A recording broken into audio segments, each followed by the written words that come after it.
Because Give me my phone. I'm finna open it up. You might forget about it. What are you doing? You better tell me what's in it. And I can't. Give me my Here's the phone. deal. You tell me what's in it, I give it to you right now. What are you doing? I give it to you. I swear. I swear I give it to you.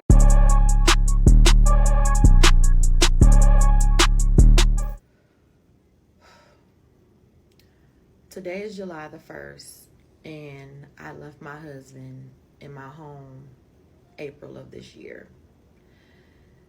And I have not looked back. Do I have days where I'm crying and extremely upset about it? Yes, I am. But I think it's time for me to really tell my story. So I get a couple of messages from people, and I know my video seems choppy because I've been in fear of actually telling what happened, and also that level of protection that someone who has been abused, they try to protect their abuser. So in some sense, I'm still trying to protect that person and that part of my life, because it's not pretty, it's ugly. We hear about this a lot. People trying to protect their abuser.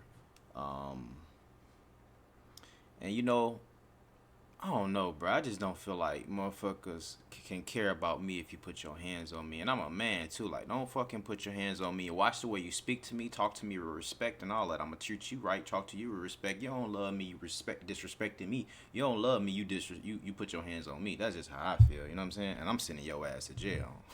Fuck that. And if you know anything about me, this is not my personality at all. Like, I am not this person.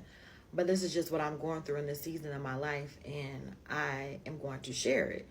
I'm going to share it, and then if you believe it, you believe it. If you don't, you don't. But I have to get it out, and then maybe I'll go to eventually dancing on this app. But right now, I'm here to tell my story. So I get messages from people telling me to stay in prayer. Thank you. I'm constantly in prayer, and I appreciate everybody that's been praying for me, because I could feel the strength from others. I also had a cousin call me yesterday, and she talked to me and she prayed with me, and I was like, you're like one of the first people that have actually called me to pray for me and with me. Hey man, I got a friend like that. Keep her around. I got a but friend I like say that. One of my journal entries, someone I know, they came on and they said I was writing a love letter to myself, and she told me to write a love letter to God, and that is something I have actually been doing since about 2007. I've been writing my journal entries, say, dear Lord, I love you, Lord, dear God. Like, I do that. So I was cleaning up my room last night, and I found my prayer journal. This is one of the prayer journals that I have. It was going to be a new one. I'll tell you, I have stacks of them. But this one, I started an entry on 2 days after my birthday. My birthday is January 26th. This one is January 28th of this year, 2025. And in order for me to tell my story, I am going to have to get out of fear so I can tie these videos together, because they are all over the place. And that's because my emotions are all over the place. But I'm ready to tell. So I have a journal entry that I'm going to read. So stick around. If you stick around, you'll understand. It'll all come together eventually. It's going to take me a couple of videos to get through it, but stick around for this journal entry. This says, good morning, Lord. 20 years ago, I was in an abusive relationship. Today, I'm in the same situation with a different monster. Not even a monster, a demon. How can every happy moment in my life get overshadowed by someone else's darkness and insecurities? My 20th class reunion. My husband ruined my 20th class reunion for me. Tamar Braxton's concert. I'm a huge Tamar Braxton fan. And the day that I met her I got a chance to sing on stage, he ruined that for me. And now my birthday. I spent my birthday alone. I spent my birthday alone this year, and that's another video. But my feelings are so hurt. I did absolutely nothing to deserve this pain. I had so many chances to leave, but what about everything I worked hard for?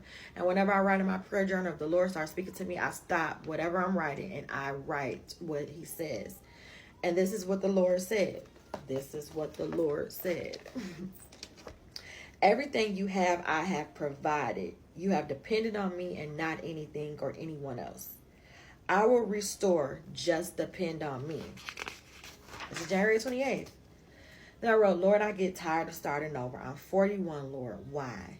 My life has been for someone else for years. Lord, I'm asking you to provide me additional income so I can get out of debt. Remember, I told you all in another video I was the breadwinner. And I had to pay all the bills, or I was paying all the bills, and my debt, I had to pay just minimum balances. So I just want to get out of debt. Fellas, y'all gotta stop treating these ladies, these good ladies so bad. It's a bunch of fucking hoodlums running around this bitch. If you a single man, you know what the fuck I'm talking about. It's a bunch of no good, rotten, I don't know what the fuck these girls got going on. They don't know what the fuck they want. They fucking retarded. All they want to fucking do is fucking go out of fucking country and take pictures and get drunk and look goofy. They don't want to build a family. They just want to fucking, I don't know what the fuck these girls on these days. I'm not going to lie to you. Like, they on some different shit. Everybody I talk to know that a female is on some different shit. Like, you see what I'm saying? That's why I don't really be playing with y'all like that. You feel me? Either you fuck with me or you don't. Fuck with me or you don't. What's the verdict? You feel me? Tell me what the fuck the verdict is. Y'all gotta stop treating these girls so bad. The motherfucking girls that let you move in they house, that be buying shit for you, doing shit for you. She said she was the breadwinner. She was paying bills and shit. What? Please, pay my bills. Help me out. Let me come live with you, please. Fuck that. I'm gonna treat you right, baby. I promise you I'm gonna treat you right. I ain't gonna do shit wrong. You buying me some shit. What? You fucking with the kingdom over this bitch? You fucking, yeah. You ain't trying to go to motherfucking Jamaica and motherfucking Turks and Caicos every fucking 3 months to do nothing, to sit on the beach and get drunk? You could do the same shit here. Like, these girls, they be on some weird shit. This seemed like a good woman. She was trying to, what? Man, come on, man. Y'all tripping. Y'all let these good girls fly by. As soon as I catch one, nigga, I'm couch your ass. Watch. And get me a car. And every time I leave, he takes my car from me. He's taking my car from me again. Who would have known? I'm ready for a fresh start. I will go back to serving like I promised. I was serving in the children's ministry, but I got distracted. And the reason why I got distracted is because every single time that I serve in the children's ministry, we argue or fight. The first time he put his hands on me, I served in the children's ministry that morning. By that evening, I was abused. I need to get out of this marriage safely. I'm in danger. I need enough to get an apartment and new furniture. And the reason why I was specific with the new furniture was because I furnished the entire house. But I know if I left, he wasn't going to let me take a thing out of there. So that's what I asked the Lord for. And then the Lord gave me a scripture, and then I turned to my Bible, and I do have my Bible here, to 1 Peter 3:10-12. And it says, for whoever desires to love life and see good days, let him keep his tongue from evil and his lips from speaking deceit. I am not lying about what happened to me, to the family member of his who telling me there's two sides to a story. I would never lie my husband like this. Let him turn away from evil and do good. Let him seek peace. What that word say? Let him seek peace and pursue it. You know, damn. Yeah, he just had, she, nice, submissive. She seemed like a nice woman, man, submissive. You know, how you furnish all the shit and the nigga say you can't take nothing out of here.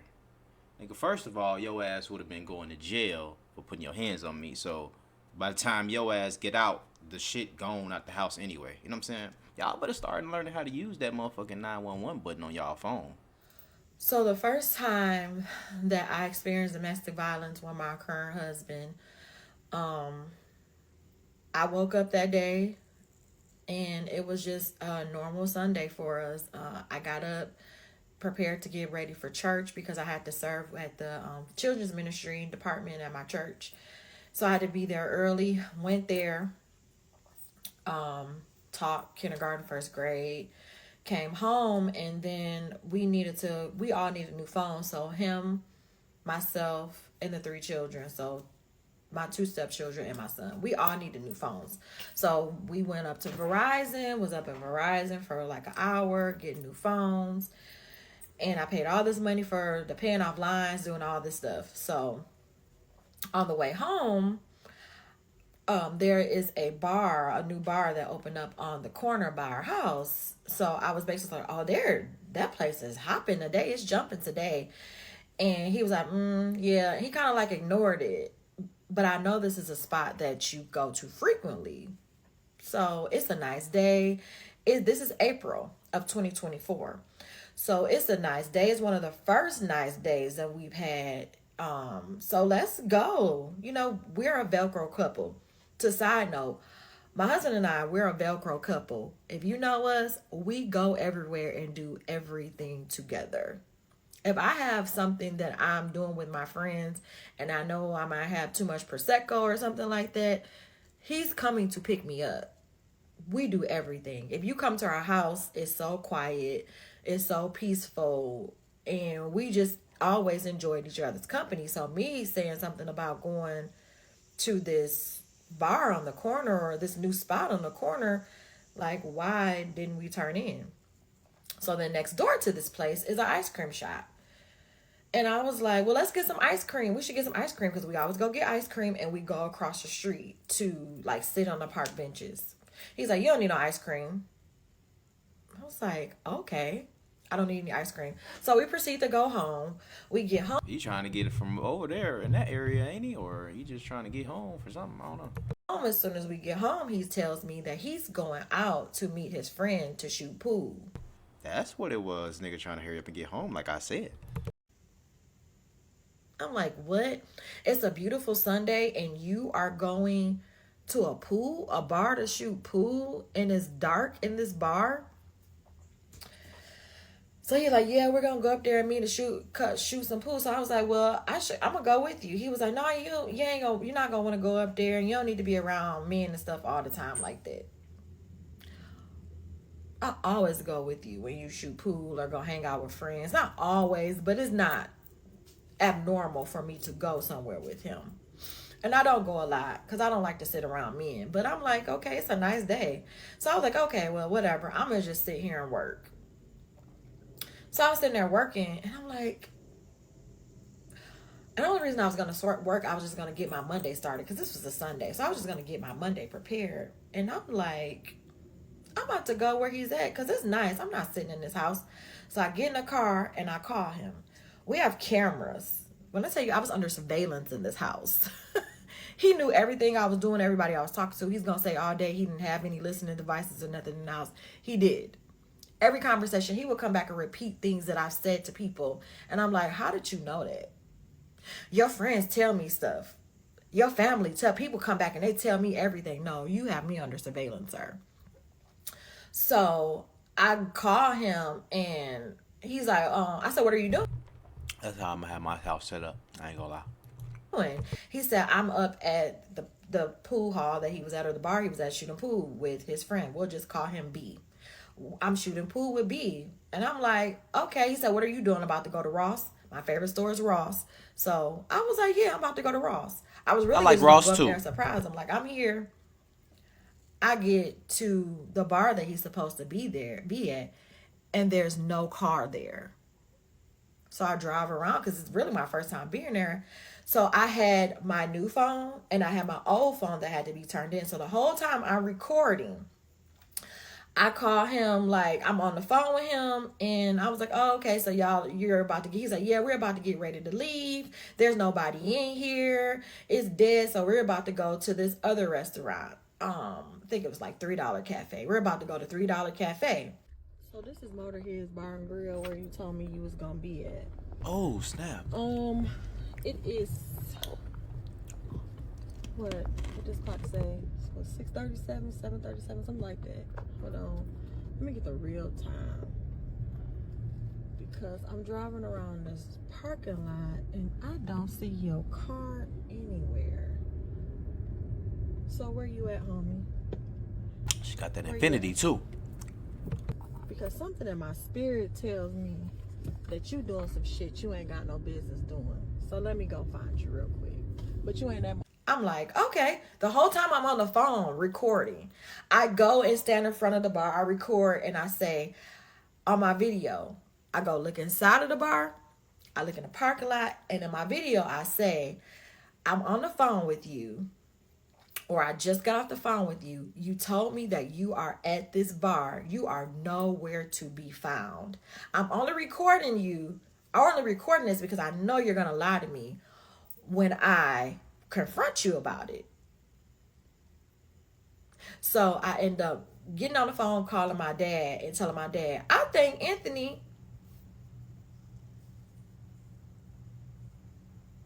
Who? Anyways, I think he's lying to me.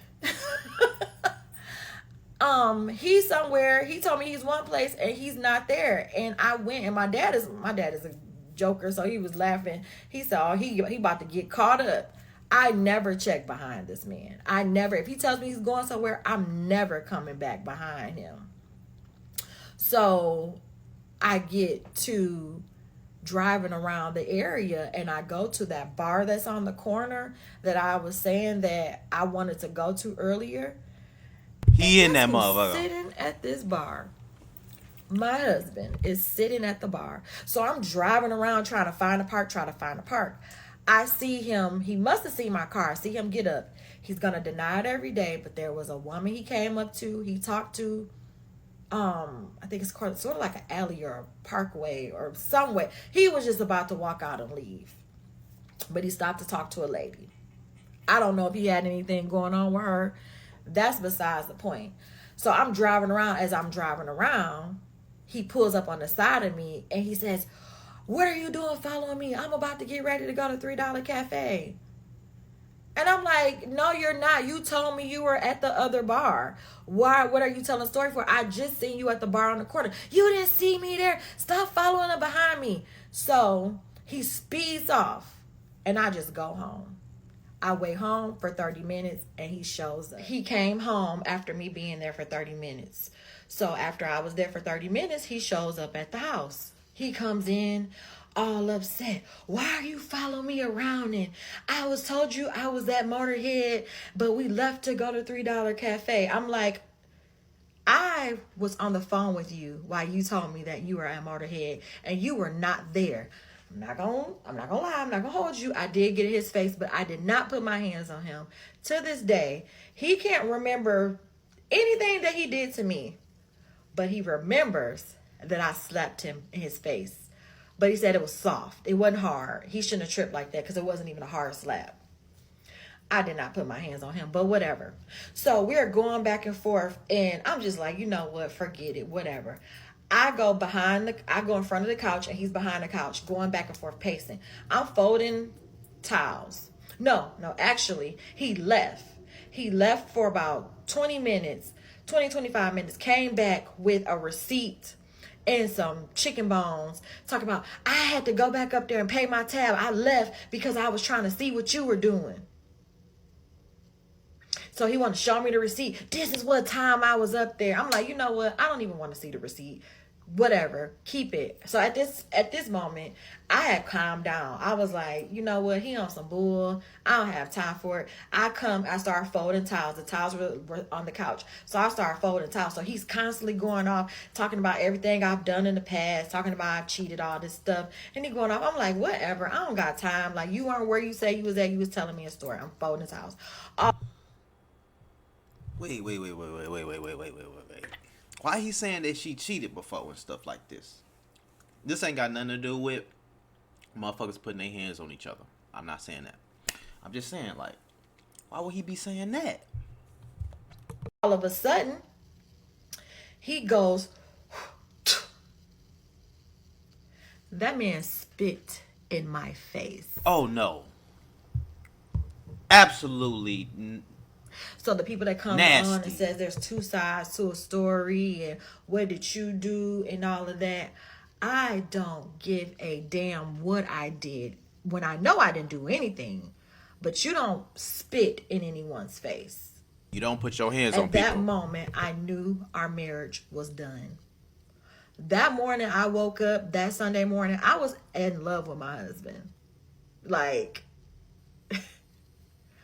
that moment, I knew our marriage was done. So I stopped and I'm like, so I wiped my face off with one of the towels.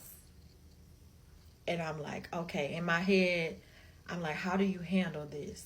Because I'm in complete shock. I kind of blanked out for a minute. So there was some way we was tussling again on the couch, and this time I was fighting back. Like I was fighting back, fighting like basically because he had got like on top of me or something. I can't even remember that part. I just remember I had the bruises on my arms, scratches all on my neck, and everything. So I'm just upset. I'm crying. I go into my office and I just try to calm down, and I'm pissed off.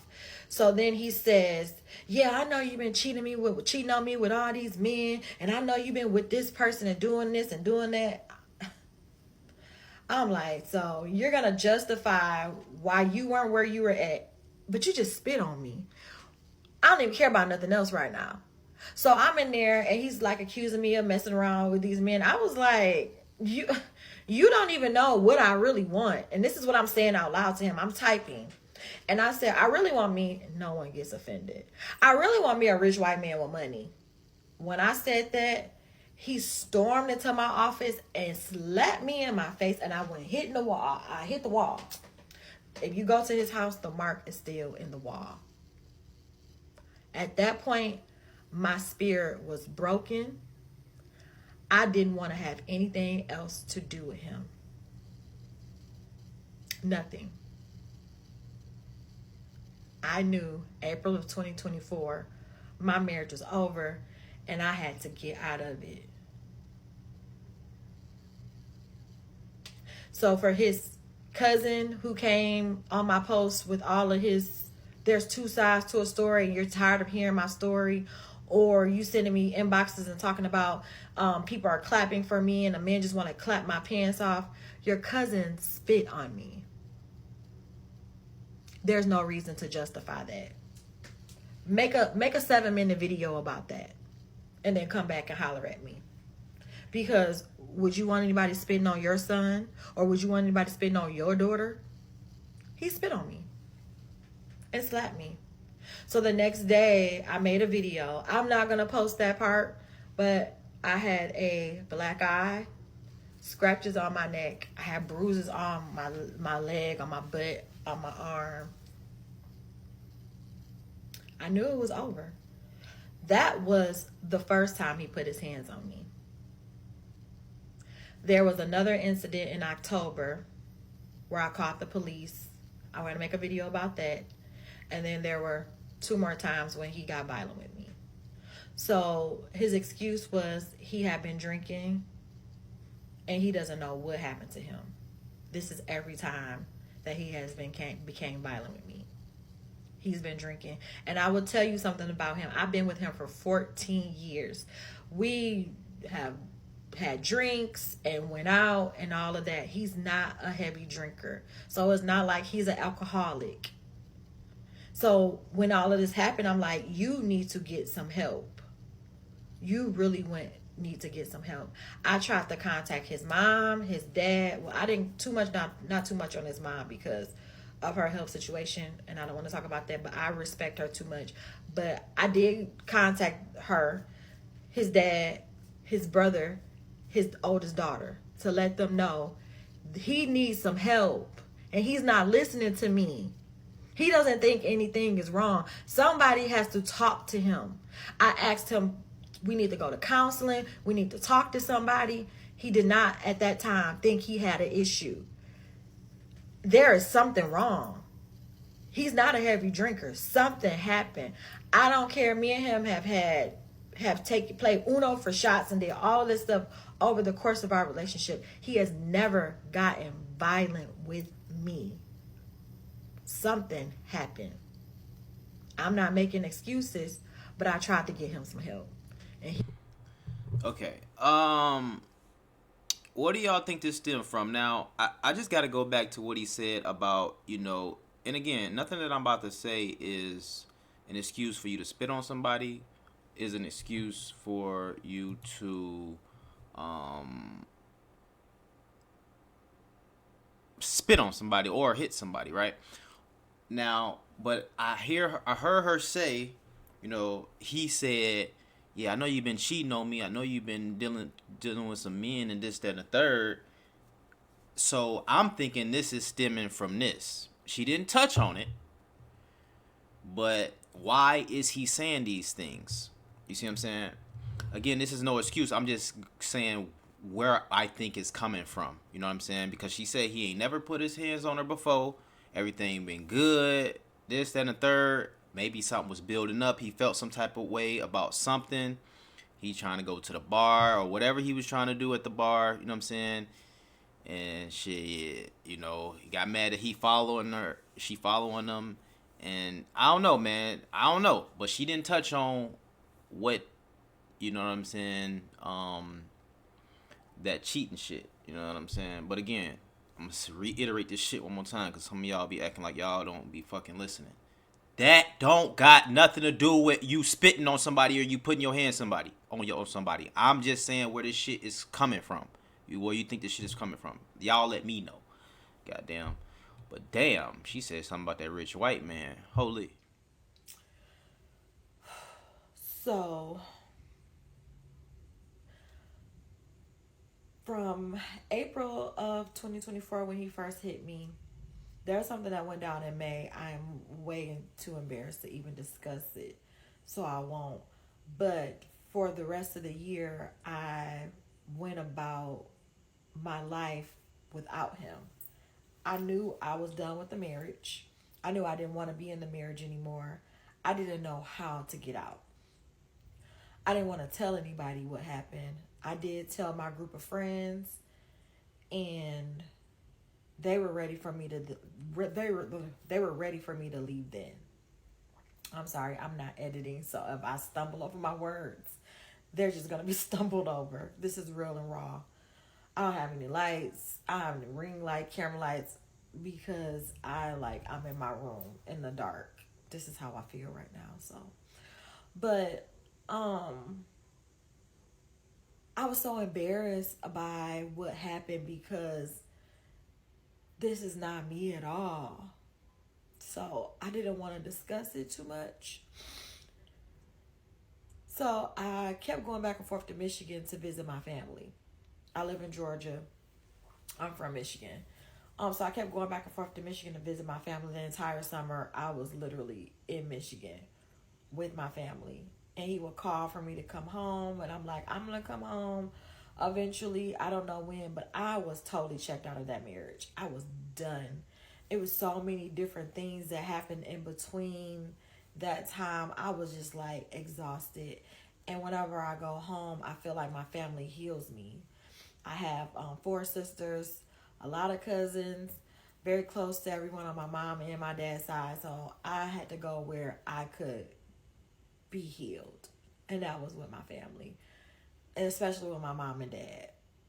So when I got back, October came, and I'm a workaholic. I'm definitely a workaholic. So one day in October, we needed to go grocery shopping, and I had a card. I keep a tight budget, so I had a card that had $500 on there. So I gave him the card. I said, "Can you go grocery shopping? I can't go with you," but he was better at grocery shopping than I was. I get anxiety going to the grocery store. So I asked him to go grocery shopping, and I was like, "It's $500 on this card. Go grocery shopping, and then we need to go get tissue, paper towel, and all that. I'll go do that with you later, but I needed to work on some stuff." This was a Saturday. I said, "I need to really work on some things, so I'm not going to be able to go." So I give him the card. He goes grocery shopping, brings the groceries back. I look at the bank account. He took $450 out of the $500 budgeted money for groceries and household needs, and bought groceries, and there's 2 of us. So that made me really upset. Why did you do that? Put a pin in the groceries of $450. Put a pin in that, because it's significant. So he ended up leaving and saying he was gonna go play poker or do something. So I was just at the house working. I think my son came by, and all of a sudden I get a call from my brother-in-law, and he was like, "Kenneth Jean, you need to be careful." And I'm like, "Why?" Because my brother think you cheating on him. I was like, your brother do not think I'm cheating on him. If your brother thought I was cheating on him, trust me, he was going to tell me. He does not hold anything in. So I'm like, no. He's like, no, seriously. He came over here, me and him talked. He said, you cheating on him. He thinks you're cheating on him. He just think that for some reason. Like, why the hell he keep thinking that? I said, I'm not cheating on him. So I hang up with him and I called my husband. Was like, why your brother called here saying that you think I'm cheating on you? And he was like, oh no, he's just making up stuff. I never told him that. I never said anything about me, you cheating on me. I was talking to him about something totally different. I was like, okay, whatever. So I told him it was a restaurant I wanted to try and he was going to bring the food. It took him like 2 hours to bring me my food and all of this. So before he got home, I was basically setting a tone in the household. I shut down my work. It was Saturday, so college football was on. So I had turned college football on because I'm not a big football fan, but my mom always told me if you're in a relationship with someone and they have an interest in something, just try to take an interest in it as well. So I started watching football with him, and I actually like it now. But at first, I hated it. But now, I was like, okay, I'm getting the house ready. You're going to come in. I'm going to have a football game on. We're going to eat the food, sit here and drink some wine, and that's that. I go get wine, and I put it in a plastic cup, like a hard plastic cup. I always drink wine in a wine glass. I don't know why this day I put it in a plastic cup, but I put it in a plastic cup. He comes in the house and we stand at the table. Like, we didn't sit down and eat. We were standing at the table tasting the food, and it wasn't the best. And I was talking about, like, no, this person made this wrong. And then I went to sit on the couch.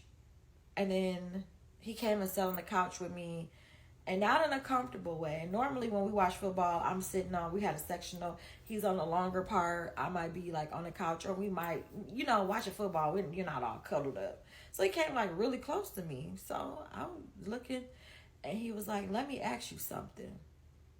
And I said, okay.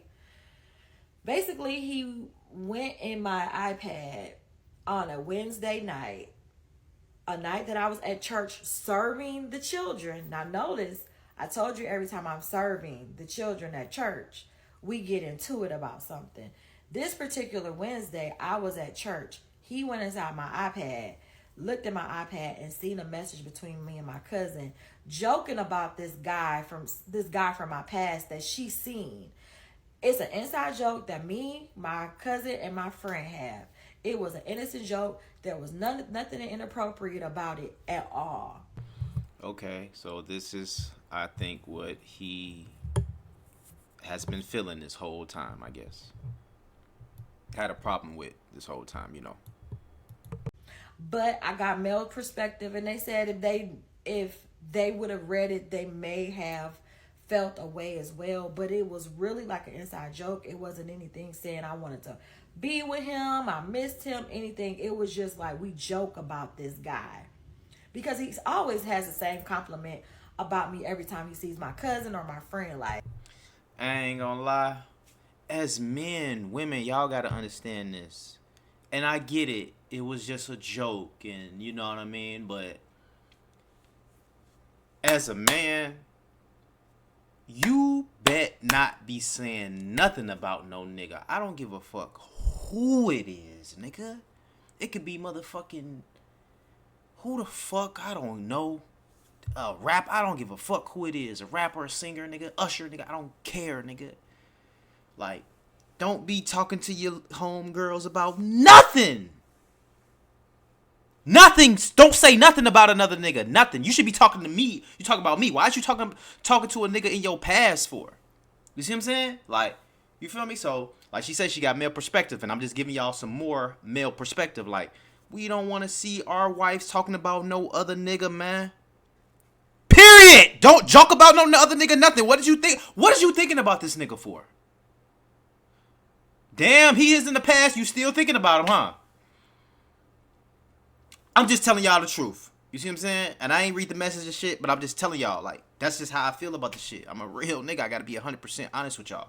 So that's what he been having. Again, this is no excuse for what he done did, but I'm saying, you see what I'm saying? Like, nobody want to hear that shit. Don't talk about no other niggas, bro. Where's my woman at? I messed up with her. Same compliment about me every time he sees my cousin or my friend. Like, where's my woman at? I messed up with her. And it's like, and I'm like, he don't want me. And it's just like, whatever. It was kind of a brush off thing. He took it upon my cousin was trying to hook me up with this man.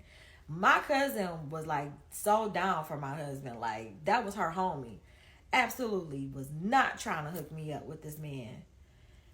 At that time, he blew up. This is October. So my cousin was texting me. He was in my iPad as the text messages were coming through. Like I said, the text messages were really innocent. That's another thing that y'all cannot be doing. I mean, y'all can do what the fuck y'all want to do, but every device of mine has a different motherfucking iCloud thing. Like, you're not, my phone text messages are not coming to my fucking iPad. Like, they're not gonna do it. You know what I'm saying? It's just not gonna happen. Everybody got a different, everyone got a different iCloud. Oh shit, I dropped the phone. All this shit got a different iCloud, man. All this shit. This one too. I dropped one. All this shit got different. All this shit. You see what I'm saying? I gotta cut that shit out. When he confronted me about him, I was like, it was just a joke. It was not like, the messages were so innocent. And he was like, no, she's trying to hook you up. She's trying to hook you up with me. I'm about to call her. I'm calling her. And I'm like, no, don't call her. Don't put anybody in the middle of this. Don't put anyone in our business. He's like, no, I'm calling her. Now, my cousin, just put this here, my cousin was supposed to come stay with us for a couple of months. She had put her notice into her apartment. She was going to come stay with us just for a couple of months until she could decide what area in Georgia she wanted to be in. We had 3 extra rooms. Come on, let's go. You can come on. He calls her and just cusses her out so bad. Calls her out of her name, all type of hoes and bees, and you trying to hook my wife up with people. And basically told her, you can't move in. You can't move in. You'll never step another foot in a day in my house. And my cousin was like, that's my cousin's house. Baby, I'm the breadwinner. Like, I'm paying all these bills. This is my house. This is my house. But to keep my cousin out of a bad situation, okay, you can't move in. So while after he got done cussing her out, the cup that I had the wine in, he took it and he threw it at me. He threw it at me and came in my face like he was about to punch me. And I told him, I said, you hit me tonight, you going to jail. Give me 1 second. I said, if you hit me tonight, you're going to jail. I'm calling the police. So he get out of my face and he's like, he's about to punch me. And I was like, I'm calling the police. And he hurries up. He runs out the house and he jumps in my car.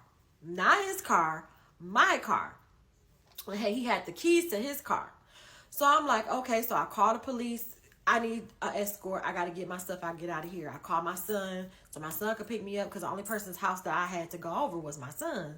So my son picked me up, but the police got there first, and the police was basically like, we can stay here while you get some stuff, but we can't stay a long time. And I was like, okay, if you need to leave, I just need to get my work stuff and some clothes. I said, if you need to leave, go ahead and leave. And then I will handle this when my son gets here. I'll have him be my escort. He's like, no, go ahead. I just know sometimes people try to pack up the entire bathroom and all of that. So I got my stuff out, went to my son's house. The next day, now I didn't have a car. Because every time I leave, I left back in 2022, he wouldn't give me my car either. So I didn't have a car. So I went back the next day. I told my son, come over here and take me over to go get my car.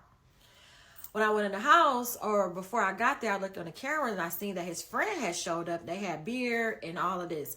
Now, remember from part 3, I told you that he spent $450 in groceries. When I got home or got in the house, I see that he had all this food pulled out that he was about to grill. So they were about to drink and grill and do all of that. When I got there, his friend ended up leaving, but he left his beer and all of that. So he was coming back. So he was like, well, what's up? I said, I'm just coming to get some stuff and I want to get my car. he leaves in my car. So when he leaves in my car, I grab garbage bags, told my son and his girlfriend, come on, let's get up all this food up out of this house. I just paid $450 in groceries. Let's get the food out the house. So we go throughout the house, the refrigerator, the freezer, and the deep freezer, and get the food out the house. While we're getting the food out the house, he comes back and we're in the garage getting the food out the deep freezer. He's trying to stop us, and me and my son like, no, go on, get back, you know. So we get the food. He's like, forget it. Y'all take the food. We had already packed up the food in garbage bags and put them in my son's trunk already. So we were just at the end. So at this time, it was almost like he was trying to fight me and my son. I called the police again. This time when the police comes, he pulls off in my car. He hides the car, and then he walks back to the house. When he gets back to the house, I asked the police, can you ask him, can I have my vehicle? The police talked to him, and I'm like, at this point, I'm like visibly upset. I'm the one that called, and the police said, well, you called last night. What's going on? So he was very, very hostile with me, and basically saying that we lived in this nice neighborhood. I don't need to be acting like this. And I'm like, I just want my vehicle and to move on with my life. The police talks to him. He called, the police goes in the house with him. I'm still outside. I'm so upset. I don't know what he said to the police officers, but they came outside so upset with me. Like I said, I believe he had cameras. I know he had cameras in that house. He probably showed them the cameras of me taking the food, and it looks like I was being a hostile person, but I wasn't. I just wanted my food, and I wanted the car, and I wanted to go on, move on with my life. The police came out and said, well, he said he's not going to give you a vehicle, and we can't make him give you one. And you're renting in this nice neighborhood. I said, hold up, stop. We're not renting in this neighborhood. I'm a homeowner. And I said, I pay all the bills in this house. So this is my house. He said, well, he's not going to let you have a car. So it's best if you go ahead and leave and calm down right now. Make a long story short, I was this close to getting arrested. And my son and his girlfriend calmed me down, and I was so upset. So this is October. I'm sitting at my son's house. It's a 1-bedroom, and I'm like really uncomfortable. I'm sleeping on the couch. I'm just like, okay. He has a girlfriend. I'm like, I'm taking away from his privacy. So I stayed with my son for like 2 weeks. I end up going back home for like, I think it was like the end of October. I was going to buy me a car, but I had a conversation with an attorney, and she said, you don't want to continue to get marital property, because the more marital property you get, the more you have to divide. Damn, bro. Literally, marriage just sounds like a bad deal to me. Like, why do you gotta get... If I get a new car, I can't... Like, it just sound bad. I don't think I ever signed that paperwork, man. It just doesn't sound too attractive to me. You feel me? Well, we can sign it. You just get your ass a prenup. I'm like, okay, so I'm not going to go get a car. So I didn't go get a car. I did go back home. But all of this time, I had in my head the plan of me getting out of this house. He told me he was going to go out of town, and I was going to go through my plan, but he never left. So I stayed at the house for a couple of more weeks, and then I ended up going to Michigan like the end of November, beginning of December, to be with my family from there on into Christmas. Stayed in Michigan for Christmas. He was begging me to come back because his birthday is New Year's Eve. I end up, okay, I'm going to come back. Shouldn't have came back. I shouldn't have came back for him. I should have came back, but not because of his birthday. So my cousin drove me down from Michigan to Georgia, 13-hour trip, so I could be with him for his birthday. On his birthday, we sat down, we talked, we said we're not going to bring up anything from the past. We got a little jar. We're not going to cuss at each other. We're not going to be negative. Whoever's negative, they're going to have to put $5 in a jar. All this time in my head, I know I didn't want to be here, but I'm trying to play the get along game in order to figure out how am I going to move out of this house and get my stuff. So this was December 31st. We agreed. My birthday was January 26th. I had a whole weekend planned. By January the 25th, not even 30 days, he abused me again the day before my birthday. I already knew that I didn't want to be in the marriage anymore, but I was so caught up into me working so hard for the things that we had. I was like, I'm not leaving here and he gets all of this stuff or waiting all this time, because I started a new job, but I took a major pay cut. And when I did talk to a divorce attorney, we were discussing it, and I was making at the time like almost 3 times more than him. So I was about to have to pay some money. I was like, no, I'm not willing. So I started another job I took a major pay cut, making less. And I'm just like, I just have to deal with the consequences. I'm going to ride this thing out until I don't have that income anymore. I'm not paying him nothing. So fast forward to my birthday weekend, making the plans for my birthday. I've never really had anyone else plan anything for me for my actual birthday. On my 40th birthday, because I turned 41 this year, my aunt passed away a week. One of my favorite aunts. Well, all my aunts are my favorite, but I was very close to her. And she passed away a week before my 40th birthday. So on my 40th birthday, her viewing was that day. And then the next day was her actual funeral. My sister and my mom, I love them down, love them so much, planned me a 40th birthday party. And since everybody in our family was there for her funeral, they were there for my birthday party. And I had an amazing time, but we were grieving at the same time. So I said, for 41, I'm going to plan my 41st, birthday. So I had a whole weekend planned. Thursday, I went and got my, my basic pedicure, manicure, all of that. Friday, I went to a head spa. If you ever have an opportunity to go to a head spa, go to a head spa. That's something I wanted to do. Went to a head spa, got my hair done, and then I wanted to listen to live music. So my husband and I went to listen to live music that night. That Friday night. So Thursday, nails, Friday, head spa, hair, and then live music. I bought me an outfit or two for every day.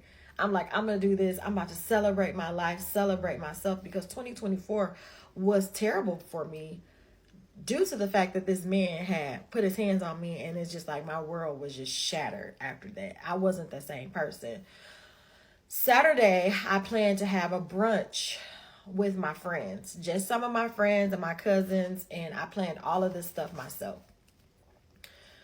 I did my own makeup, put lashes on. I bought me 2 outfits for the day. So I was going to have an outfit for the brunch that afternoon. And then we were going to go to a club, not a club. It's more of an adult bar.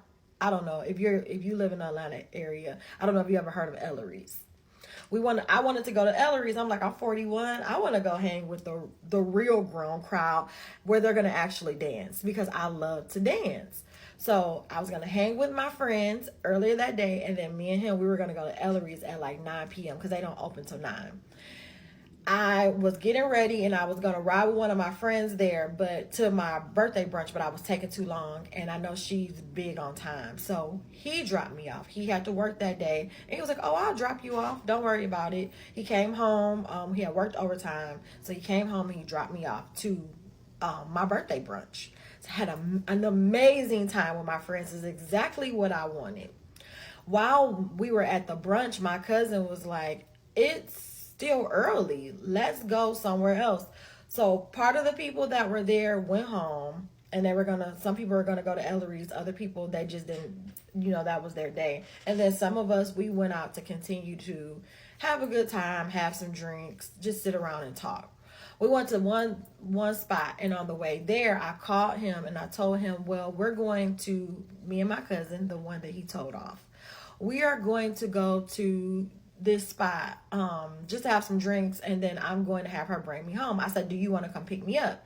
He said, oh no, I've been drinking too much. I'm not coming all that way. Go ahead and have her bring you home. It's fine. Okay. We get to the spot, and the drinks were like $20 for a shot. I told my cousin, no, I'm not going to allow you to pay that amount of money for some alcohol. I'm sorry. So we went to You can get a whole goddamn pint for that, right? Like, I don't drink, so I don't know. another spot. where she knows the owner. So she was like, we'll get drinks, we'll get food, it's your birthday, like they're gonna take care of you. I'm like, okay, it's all good, let's go. While we were leaving out, now I just had talked to him and told him we were at this spot, but it's like soon as I got in the car and we started going down the street, he called me.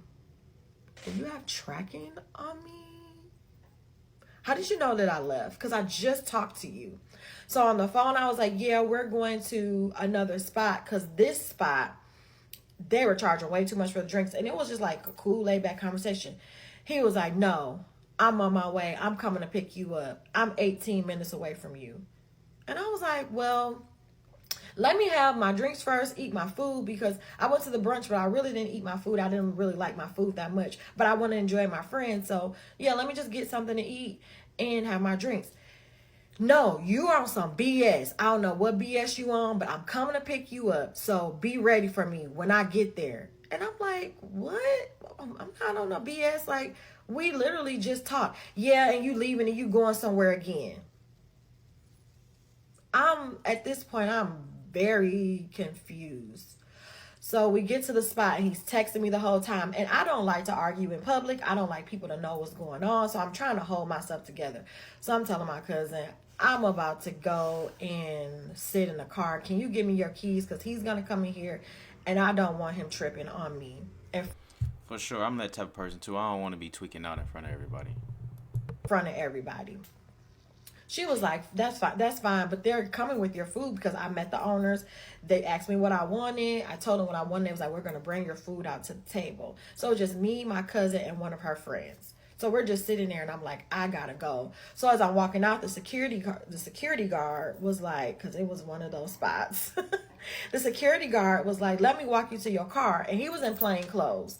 And I was like, yeah, because you hurry up, because I don't want my husband to see that you walking me to my car and he thinks there's something going on. He's already mad. So the security guard was like, I understand. He walked me to the car. I had the keys. I walked back in. About 5 minutes later, here comes my husband pulling up. And I was like, I have to take my cousin her keys. He was like, no, stay in the car. I'll take him to her. So he went in there. He took her the keys and came back. Oh, so you was out here trying to be a hoe. I was like, what? No. Yeah, she had all those men sitting at the table with her when I came in. I was like, there wasn't any men sitting at the table when I was in there.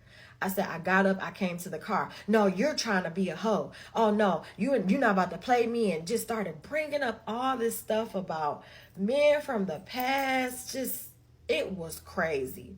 And I'm sitting in the car like, oh, my God, it's about to happen again. And it went down.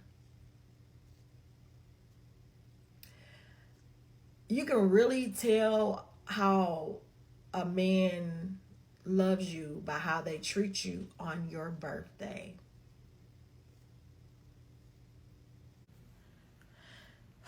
We get in the car and he just starts going off on me, cussing at me. And I'm like, what is going on with you? What is the problem? He dropped me off at my birthday brunch. So there was nothing wrong with you when you dropped me off. And you knew everything that I had planned. I talked to you every time I made a move. What is the problem? So basically in the car, he was just telling me that I was trying to be a hoe and I was being sneaky and I was up to no good. And then he started asking me stuff about like my ex-boyfriend. And I'm like, what does he have to do with anything? This is my ex-boyfriend back from like back in the day. And we still have a good relationship, but it's just like at this point, what does he have to do with my birthday? So he was like, yeah, I know you talked to him. Give me your phone. Give me your phone. So he's just in the car pulling my hair, and I had these long earrings on. So my hair is long, but I had these long earrings on to, go down with my hair. So he's pulling my hair, and I'm like, what are you doing? Why are you doing this? Why are you pulling my hair? Why are you doing this? So he's reaching to go grab my phone, and I'm like, no. And my clutch was it was like a harder clutch, so I'm trying to fight him off at me. The clutch hits my chin and I get a big bruise on my chin, and I'm like, what is going on? I'm like, stop, no, like stop. And we're on the highway in Atlanta. sir, you are going to unalive us. Calm down. And that's basically what he said. I'll unalive both of us in this car. And I'm like, Candace, calm down. But he's like pulling my hair, pushing my face, just like all this stuff. Like, why are you doing this to me? What's wrong with you? So we're getting closer home, and the only thing I could think in my head is get home safe, do what you got to do to get home safe. So when we get off the expressway, we're going just down a residential street, and we're at the stoplight. I see somebody at the stoplight. So as soon as I see people, I start banging on the window, help me, and trying to scream and get out the car. He's pulling me, trying to get me, and he's just speeding. So we get through our neighborhood, and we're going through our neighborhood, and I'm trying to jump out the car. And every time I try to jump out the car, he speeds off faster. I'm like, this man is about to hurt me or unalive me. So I'm like, I'm going to stay in the car. So I stayed in the car. We put up in our driveway. Our driveway is really long. So as he's pulling up in the driveway, I'm opening up the car to run out the car. He pulls me back, pulls off, and keeps going, speeding around the neighborhood, speeding around, like going everywhere. And I'm like, what? Will you stop? No, you not about to play me. You out here being a hoe, and you trying to be out here with your ex-boyfriend. I'm like, you guys, I live in Georgia. My ex-boyfriend lives in Michigan. I didn't even see him for my birthday. I'm like, what? I'm like, why are we talking about him? Like, what are you tripping off of? Like, you really need to stop. Like, what is going on? So he finally pulls up to the house. And when he pulls up to our house, I run out the car. And I run in the house and I start locking all the doors. But, of course, he has all his keys on him. So he gets in the house. When he gets in the house, he's just on a full rampage in the house and cussing me out and getting in my face and all of that. So I had my dress that I was going to change into that evening hanging up. He goes in my closet and pulls down the dress that I was going to wear. And I'm like, I know this man is not serious. And I have to tell the truth of what I did. It may incriminate my character. But when he walked away, his locks are very long. They're very long, longer than my braids. Probably longer than my braids or long as my braids. When he turned around, I pulled him by his locks and I dragged him from our bedroom all the way to the bathroom. I completely blacked out. My friend said, don't tell anybody I did that, but I did. I dragged him, and then I stumped him. And then I uppercutted him. It was self-defense at that point. It was self-defense. And I knew in that moment, with me fighting back, that might be it for me. This may be the end. But I couldn't take it no more. I couldn't take all the cussing me out and pulling my hair and pushing me in my face, and I got bruises on my face. So when I finally let him go, he went absolutely crazy on me. I was punched in my leg. I had a bruise about that big on my leg after he got done punching me in my leg, punching me in my ribs, punched me all in my arm. And I was in the bathtub at this point, and I was trying to protect my body. So my entire body was being punched. He wasn't hitting me by my face. He was punching me here, punching me here, punching me on my leg. My leg is still, that was January. My leg is still sensitive on that side. So I run out the bathroom when he stops, and I sit on the couch and I start crying like, what is this? And I'm crying, and he's like, I'm going to call your dad, your mom and dad. He always tries to call my parents whenever something happens. And I'm like, no, don't call my dad. Don't call my mom. My parents are in their 70s. Why are you going to call them and bother them with this? I'm going to call Shell. I'm going to call who? So Shell is my oldest sister. My oldest sister. And if you know anything about an older sister, she does not play about her siblings. My older sister has 4 younger sisters. So it's 5 of us. She is responsible for 4 other people. And when I tell you she takes her job very serious, oh, she takes it serious. I said, oh, you want to call Shell? Okay, I called Shell. Now, if you see my sister, if you go back on my videos, we went to Disney for her birthday. Sweetest, sweet. I don't care. Sweet. Don't even think she cusses. I didn't even know she cussed. I didn't know. I've been knowing her all my life. My sister is 54 years old. I'm 41. That lets you know how, the difference in our age. But we're very, very close. My sister was my absolute saving grace in that moment. And she is the reason why I am in this room and away from that man today. I called my sister and I told her what happened. And she said, FaceTime me. And I called her and I was crying. And she said, put me on speaker now. My sister cussed this man out for an hour straight without taking a breath. My sister's in Michigan now. She can't get any close to me. But she said if I hung up that phone, she was calling the police. She was like, I'm calling the police. She called him all type of BANs. Look up what BAN is if you don't know what it is. She called him all type of broke BANs. My sister doesn't cuss. She said the next day she had to go to the church. She had to go to church for prayer. That's how bad it was. My sister said, go in that bathroom, wash your face, comb your hair, put your makeup on, put that dress on, and you call you an Uber to take you out to the bar that you want to go to for your birthday. And you celebrate that your birthday. You don't let anybody do that to you on your birthday. But when I tell you she let that man have it, he went in the bed, took his clothes off. A brave soul. And went to bed. And that was the day before my birthday. I spent my entire birthday alone the next day, January 26th. Lunch and at the aquarium alone. And that's now how I plan to spend my birthday. That was in January. In February, around Valentine's Day, my best friend had surgery. And I had already knew prior to my birthday that I was going to come to the hospital for a day and then take care of her for like 1 or 2 days and go home.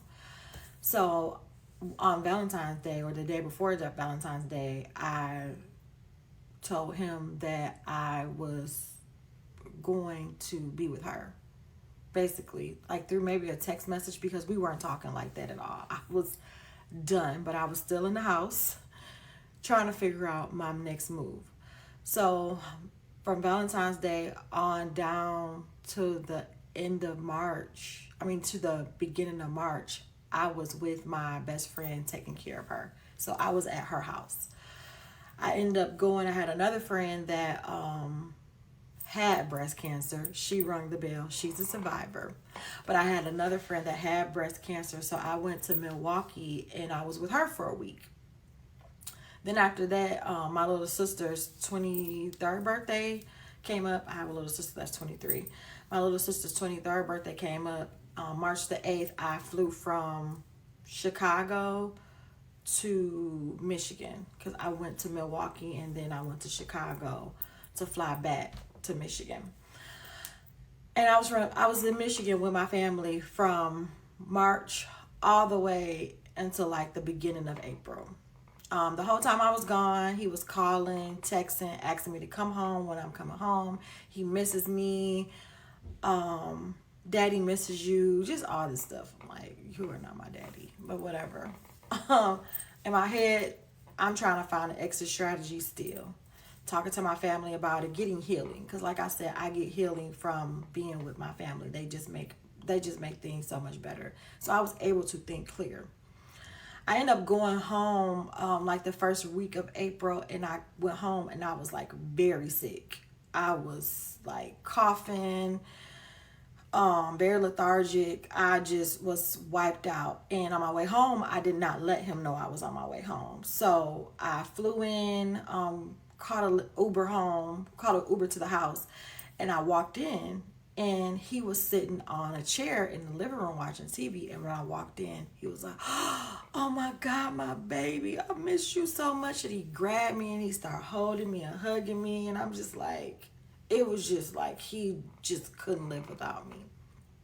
So I was sick. Now, prior to me leaving, this man would not leave our master bedroom. Every time we would get in an argument, he would never leave the master bedroom. He would stay in there. He would say stuff like, I use the bathroom a lot at night, so I need to be closer to the bathroom, which we had another room on the other side of the house that had a bathroom right across, and it's just me and you. So you can just get up in the middle of the night, however you get up. Nobody's going to see you and go to the bathroom. No. So that left me to either sleep on the couch or the room downstairs or the room upstairs. So we had 3 empty rooms. And he wouldn't go to any of the empty rooms. It was like, no, I'm not leaving my room.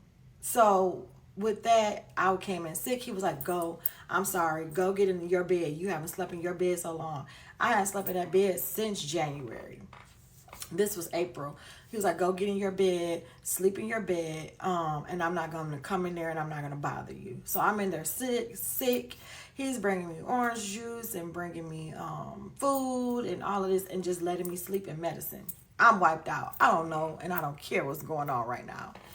The next day, I'm still sick, and I'm just up in the room just watching TV. So he was like, can I come watch TV with you? So I did. I let him come in. I'm like, whatever. At first I was like, no, I want you in here with me. Like, let me rest. And then he came back and asked again after he brought me some lunch. And I was like, sure, go ahead. So we started watching the series. Doing things like that gives people false hope. I think with that, he thought it was still me and him. No, sir. I don't want to have anything to do with you. So I end up getting better, and the next weekend, my friend wanted to go to the Atlanta Beltline. Let's go for a walk on the Atlanta Beltline. Let's go to some restaurants. Let's go have some wine. Let's go to Atlantic Station. We had like this whole day planned. So we started early, drove my car. I'm telling you all this. Put a pin in this stuff. I drove my car to her house. We had this amazing day. Just me and her. You can go on to my videos and said, I may have needed a hug, but I did a day with my best friend.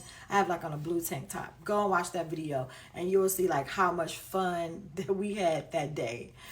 Her birthday is January 26th too. We have the same birthday. Shout out to her.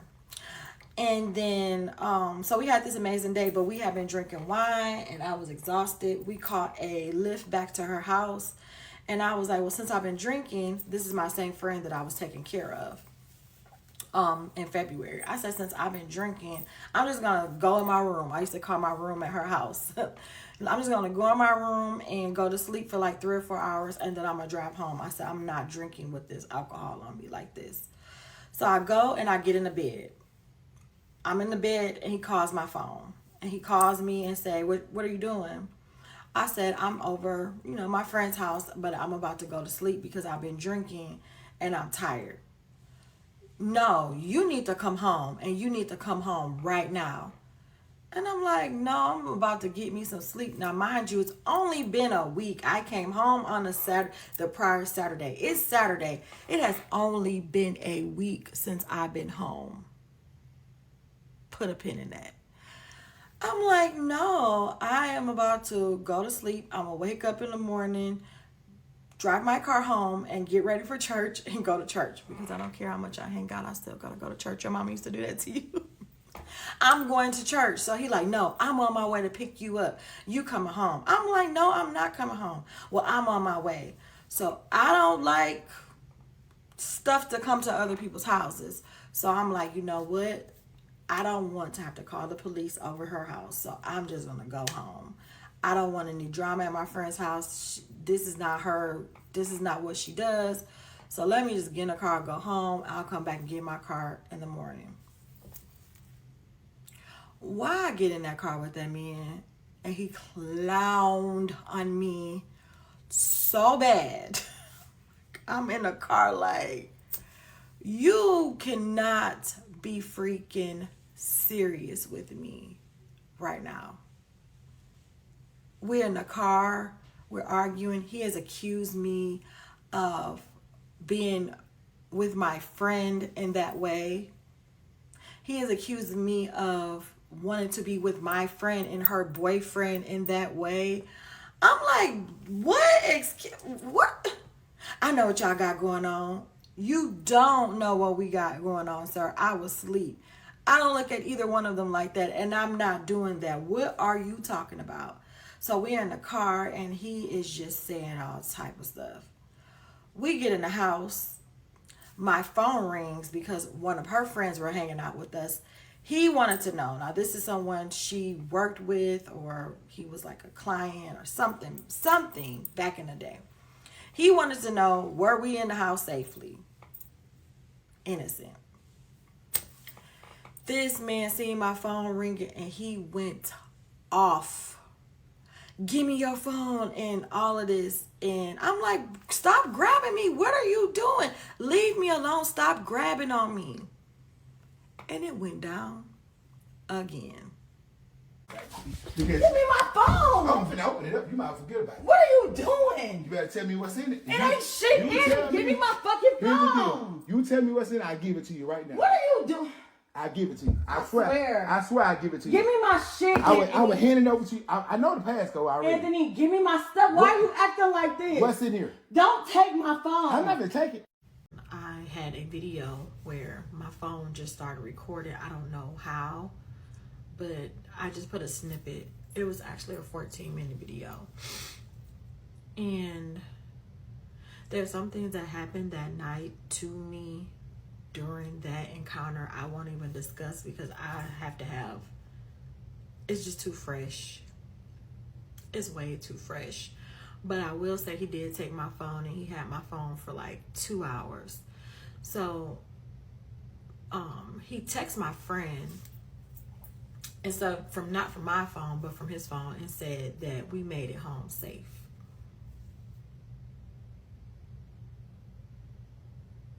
And in that moment, I really wish she would have just caught my phone, but she was tired. She had just had surgery this year, and her body was tired. She was tired, so I can't say, she was wrong for not calling me, because that wasn't at all. And she was really asleep when I left. But I just wished in that moment somebody would have called my phone. So I have a work phone. I tried to get away from him, so I was trying to use my work phone to call somebody, call 911. He was like grabbing me every single time I would try to grab stuff. I tried to run out the door. I couldn't run out the door. Like, he would grab me every time I would run out the door. It was one point where my clothes were off of me, and I still was trying to run out the house. I said, I don't care. In the neighborhood we lived in, it's a senior community, almost like a retirement community. Although it's that, they couldn't really discriminate of anyone else buying homes in that area. So we were like one of the younger couples in the neighborhood. So my neighbors, they're not outside like that. But I'm like, their cameras, at least something will pick up and see tomorrow or something. But I tried to run back. I tried to run outside. I ended up able to put some clothes on. I put some clothes on, and some way he dropped his phone. And when he dropped his phone, that's when he panicked. Looking for his phone, I was able to run out the house. But when I was leaving the house, I noticed his phone was on the ground right in front of the front door. So I took his phone and I put it under the mat. And I left. I was walking around the neighborhood, and I had no phone myself to call anybody, to do anything. It was going to be a long walk. I didn't want to knock on any of my neighbors' doors. It was like some way, like I have to have some dignity about myself, because it was like 1 o'clock in the morning. I'm like, my neighbors are like in their 70s and their 80s. So he gets in the car and he follows me around the neighborhood, and he's like, you see my phone? You see my phone? I'm like, no, I did not see your phone. I did not. So I end up going in the house and going back home, and I went in the house and he gave me my phone back because he was like, give me my phone back. I'm gonna give you your phone, you give me my phone. He ended up, I don't know how he ended up finding his phone, but that was the end of that. But I said, Lord, if you get me out of this house and get me out of this situation this time, I am gone for good.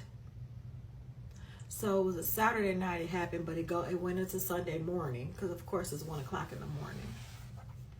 All day Sunday, I didn't go to church. I just laid in the bed and was just praying like, I have to figure out a way to get out of here. He comes to me, he tells me he's sorry, he was drunk, he doesn't even remember what happened.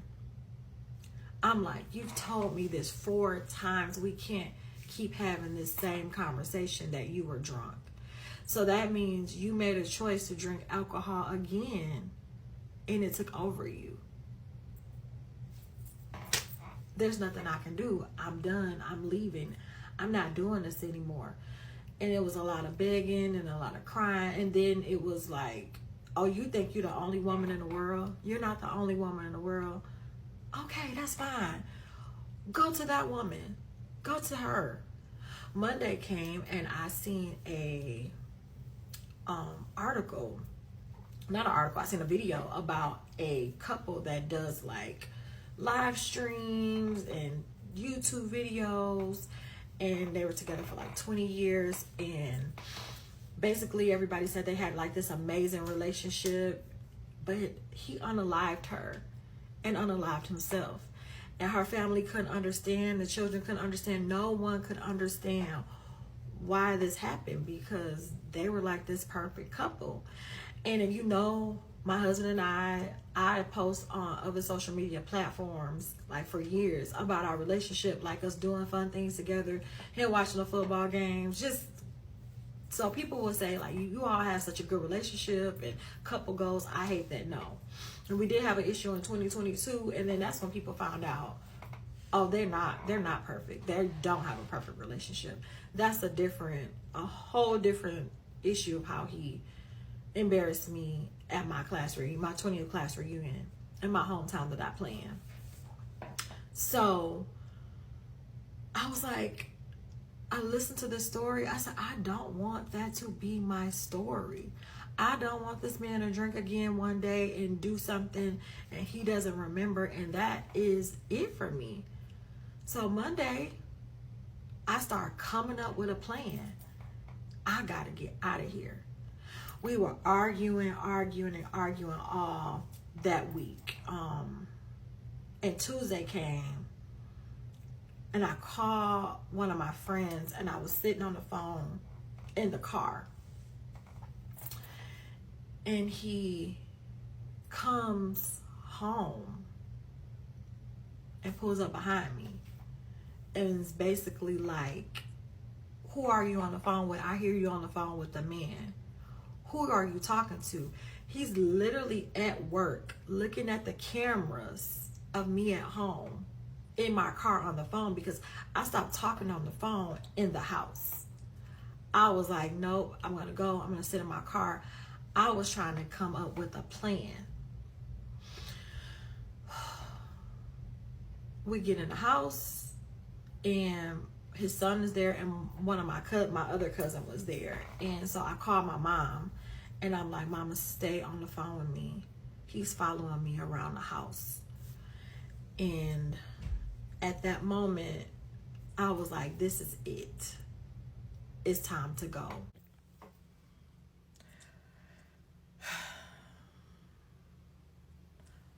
He called my parents and basically was talking about today that I've been discussing him on social media and asked me to stop. Respectfully, I am grown and this is my story. I'm the one that went through this. So I'm not going to start. I'm not going to stop. I spoke with him today, and the only thing he can continue to tell me is I cheated on him and I was talking to all these different men. but he couldn't remember what he did to me the last couple of times he put his hands on me. His thing is, well, I didn't slap you or punch you. I was just grabbing on you.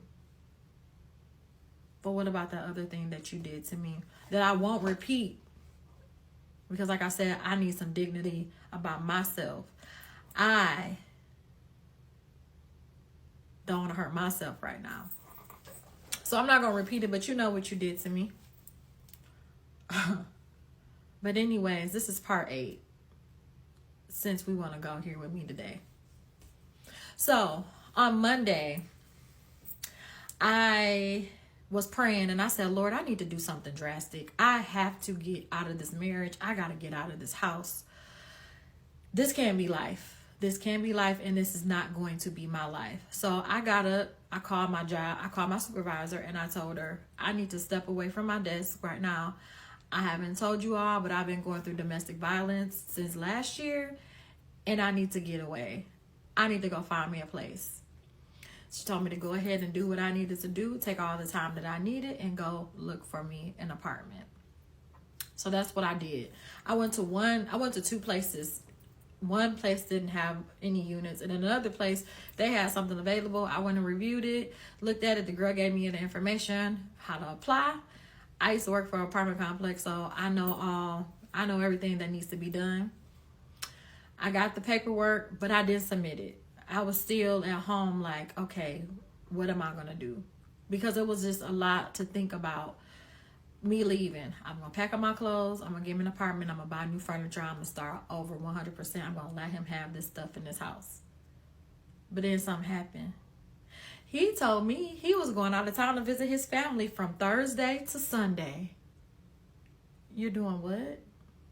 So at this point, the plan that I had back in October, where I was going to pull up a U-Haul and take some of the items out and then put them in storage and just live with my son for a little while or move back to Michigan, my plan started formulating. So I got real quiet. Okay. Like nothing bothered me. Like everything was okay. Tuesday came, I left out the house and I stopped talking in the house. So I was talking to my mom on the phone, and then I called one of my friends, and I was talking to one of my friends on the phone. I left the house and got in a car, and I was just driving and parked in a place in the neighborhood so I can talk without being heard, and I could be free to talk. Pulled back up in the driveway, and I was still on the phone. I was sitting there for about 15 minutes, and all of a sudden, he pulls up behind me, gets in the car, and says, "Who was that dude you was on the phone with?" I'm like, I wasn't on the phone with a dude. I heard you on the cameras. So this guy at work, the job that he needs to be working to help pay some of these bills around the house, he was at work and seen me pull up and sitting in the car. He said, "Candace, you've been outside for like 30 minutes sitting in the car talking. Why aren't you at work? You are so worried about what I'm doing. You can't even create a life and have livelihood because you are so obsessed that I'm cheating on you. But you don't care about any of that stuff as far as you putting your hands on me. Because you were drunk. So that needs to be excused because I was drunk, but you cheating. But you can't remember what you did to me. But you can remember every single thing I ever did in this relationship. Down to an innocent text message." So I'm like, okay. It was a lot of back and forth. So I go in the house and I call my mom. I said, "Mom, stay on the phone with me. He's following me." So my mom stays on the phone. I said, "Mama, okay, I'm going to give the phone to Pooh." Pooh is my cousin that was living. She was just staying with us until her apartment was ready. She was waiting on a new apartment. I'm going to give the phone to Pooh. And then if I'm not down, if I don't call you back in 10 minutes, call her. I took the phone upstairs to my cousin. I said, "Anthony, it's bothering me. I need you to listen out and just take my phone and take my purse," because he's always taking my things, my phone, my purse, my keys, whenever we get into it. So I gave her my purse and my phone. I go in the room where my stepson was at, and I said, "Stay in the room with me. I didn't want to put him in it, but he had already knew because my son told him, your dad has been putting his hands on me. I need you to stay in this room with me. Don't leave me. So we were acting like we were basically cleaning off the closet. He told his son earlier that day to clean out the closet. And I was like, oh, we're doing something. He's like, I told him to clean that closet out earlier. I said, no, I had him helping me with something. He is cleaning it out, but I need him to do something else in the closet for me. But he's thinking that I'm packing up my winter clothes for summer. I'm actually packing in this man's face. My plan is coming. So Tuesday, we got in this big argument in front of my cousin and his son. And there were some things said that I wish wasn't said in front of either one of them, but I had to let it out. I said, you know what? I'm just going to get my stuff and I'm going to move out. He said, what stuff? What you taking out of here? What stuff you think you taking up out of here? Somebody told me, one of your friends told me you want my house. I was like, who are you talking about? Every single time we get into it, he tells me one of my friends or his family member has told him a secret about me. Sir, you got cameras and recorders in this house. You don't want me to tell what was found in my son's room when he lived with us. Don't play with me. So I'm like, none of my friends or my family members know anything about me wanting to keep this house. I don't want your house, sir. Keep it. I just want to get out of here. I don't want you, and I don't want this marriage anymore. So he basically saying, you know, I've talked down to him as a man and all of this stuff that I did in the past. I said, sir, you have not been a good husband to me. Okay, yeah, you raised my son. It's a package deal. When you're married to somebody with children, it's a package. You can't get the wife without the child. You can't get the husband without the child. I've been there for you and your children as well. Children. I have one child. You have children. And I'm not going to say on this video how many you have. And I have loved them and I've been there for the majority except 2 that I have never met before. Everybody else, I've been there. And even with me helping you pay bills, with you having child support, with me paying bills, I've helped you survive. So yeah, you raised my son. You were in the house with him. But financially, I was the one that took care of him financially. You got to do something. You think I'm going to just be in the house and paying all the bills, cooking, cleaning, and doing other wifely things? No, you need to take him to school. You need to cook and clean. You're going to have to do something if you're not paying bills. Why are you so entitled? So we get into this argument and I say, fine, whatever. You're leaving anyways on Thursday. It's time for me to go. Stick around for part 9. And that'll let you know for real how I left. Since you're smarter than me and you're 900 times smarter than me and all of my family, baby, you are outsmarted this time. So maybe these videos are to help someone else, to free someone else, because you don't have to deal with domestic violence. You can get out of it. Find some resources, find a support system, but get out of it. Get those kids out of it, because they do not deserve to see their mother unhappy. They do not deserve to see their mother with bruises on her face, crying, scared. So figure it out. I don't have the resources. I don't know. I'm just starting to go through this. But I am going to take it upon myself to find out who I need to connect to help other people that's in domestic violence situations. If I do help, all I'm asking is to be true and honest and don't take advantage of people. Because it's really people out here that need to leave. So I thank you.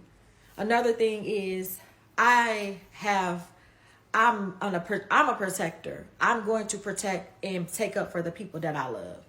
I used to take up for my husband so many times. I would never try to do anything intentionally to humiliate him or to hurt him. Like I said, he was my best friend. Was I his best friend? I don't know. But I love that man to my core. And I'm not going to sit here and lie and say I didn't. I did. That's why people say, well, why were you paying the bills? Why were you doing that? Because I had that man's back. He took advantage of that. He took advantage of me having his back. When he lost his job one time and things went another way for him, I sat there and I said, don't worry. I got you. I got your back. I regret the day I said that. When I went to travel for work and I needed him to hold it down at home and take care of my son, I told him, if you take care of Jalen, I got you. I got us. I got us. And I did exactly what I said. But my son was 13 years old. He will be 21 in a couple of months. I don't have to keep taking care of you for the rest of your life because you helped me with him. I made sure you were good. I made sure. I said, if we move in a different neighborhood, I want to live in a different area. I will pay more on the rent. Because at the time we were renting. I will pay more on the rent so we can live in a better neighborhood. Because I knew I was making more. I was taking full advantage of. And he will admit, you started making all that money. Why you didn't do this? Why I didn't hold you accountable? But when I told you I needed help, when I wanted to go in a different direction of my career, you wouldn't even do what was necessary for us to survive. You let me be out there and drain my savings account, basically, while you was out here bragging about you can get any woman you want because I'm not the only woman in the world and you such a fine...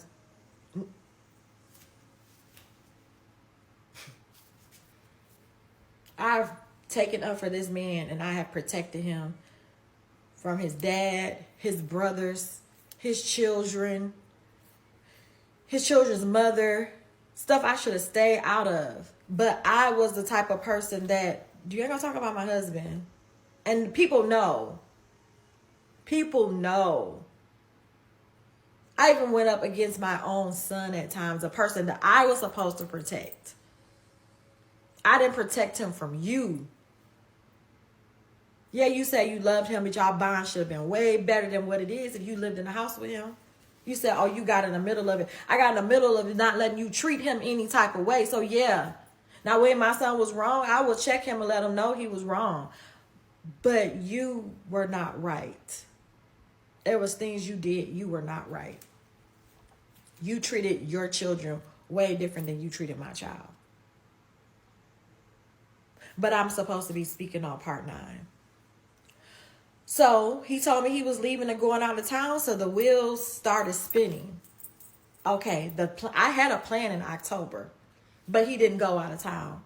So this time I was like, okay. Tuesday morning, I got up. I called my supervisor. I said, I have to be away from my desk for a while. I went and looked for me an apartment. Went to one place and they didn't have any units. Went to another one. She gave me the information. I was like, okay, smooth. Seeing the unit. Okay, I'm going to do this. I didn't apply on Tuesday though. I was like, you know what? I don't even know if this is the right thing to do because I worked hard for this house and this stuff. But material things don't matter. My life matters. Wednesday come and I leave because I stopped talking in the house because he had cameras and surveillance and stuff in our house to hear my conversation because he would repeat sometimes things that I didn't tell anyone. I may have told one person, but he'll come back and say, your friends is talking about you. Your family is talking about you. They coming back and telling me everything. No, they're not coming back and telling you nothing. You got cameras in the house, sir. You have cameras. I never found where they were, but you had them before. So I knew you had cameras in the house. You heard everything I said. So I went out and I got on the phone. I called my mom and I called one of my friends. And I was just telling them about what was going on, what happened to me Sunday morning or Saturday night, what he did to me. I'm like, I gotta go. I pull up in a parking lot in my driveway and I'm sitting there for about 20, 25 minutes on the phone. All of a sudden, he pulls up behind me. He's supposed to be at work. You're supposed to be at work, sir. Why are you pulling up behind me? He pulls up behind me. I hang up the phone and call my mom. Mama, stay on the phone with me. He just pulled up. He pulls up, he gets in the car with me and says, who was you talking to on the phone? I'm like, what? He said, you've been gone home for about 45 minutes. I looked on the camera. I seen you been gone. Where you been and who you been on the phone with? I can't even leave the house. I can't even sit in the driveway in the car. You know how many people pull up in their driveway and they sit in the car before they go home? I couldn't even do that. Anytime I would do that, he'll be walking out the door, looking out the window like, when you coming in the house, who you on the phone with? Sometimes people just need to decompress.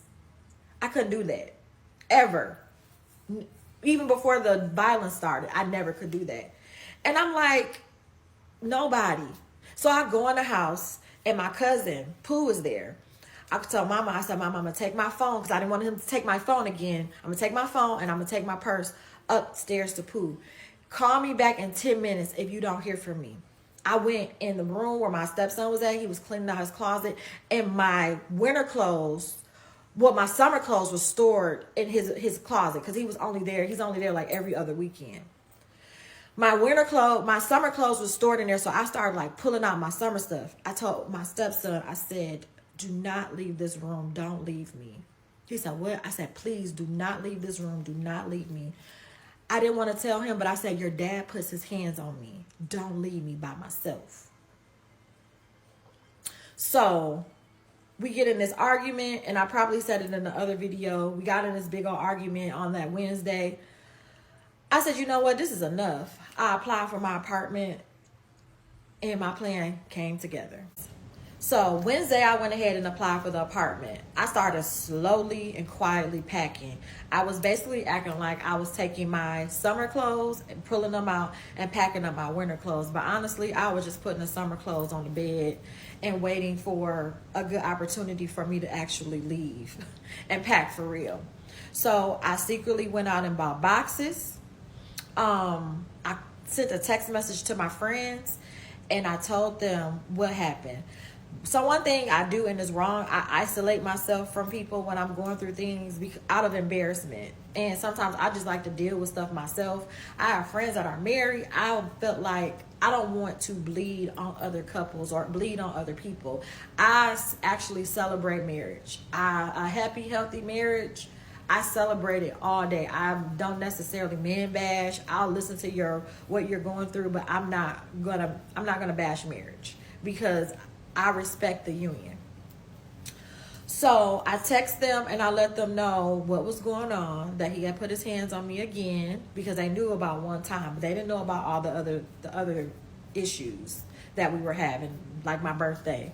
They didn't know what happened on my birthday. I ended up telling them, and I said, if anybody is available, if you could come by and help me pack or help me move, I'm moving on Saturday.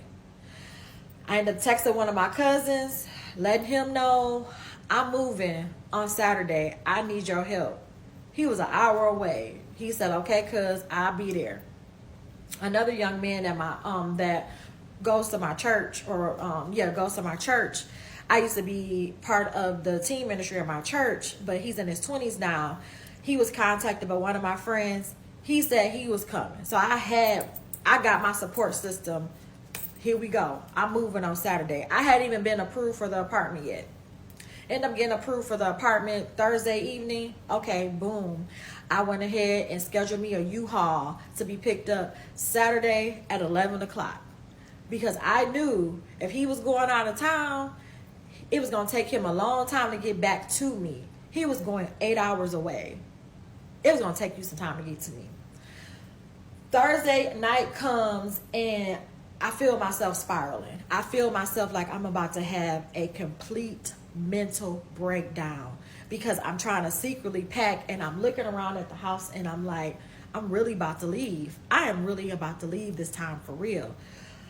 And I called my mom and I just broke down and I started crying and I'm like, I gotta do something. Like, I'm about to have a mental breakdown and I'm here by myself. And she said, put your clothes on, contact your Uber or Lyft and go to your friend's house. Go to your best friend's house. So I'm walking in circles. I can't find any pants. I'm in a room full of clothes, y'all. A room full of clothes. But I'm saying, this is how I know I'm losing it.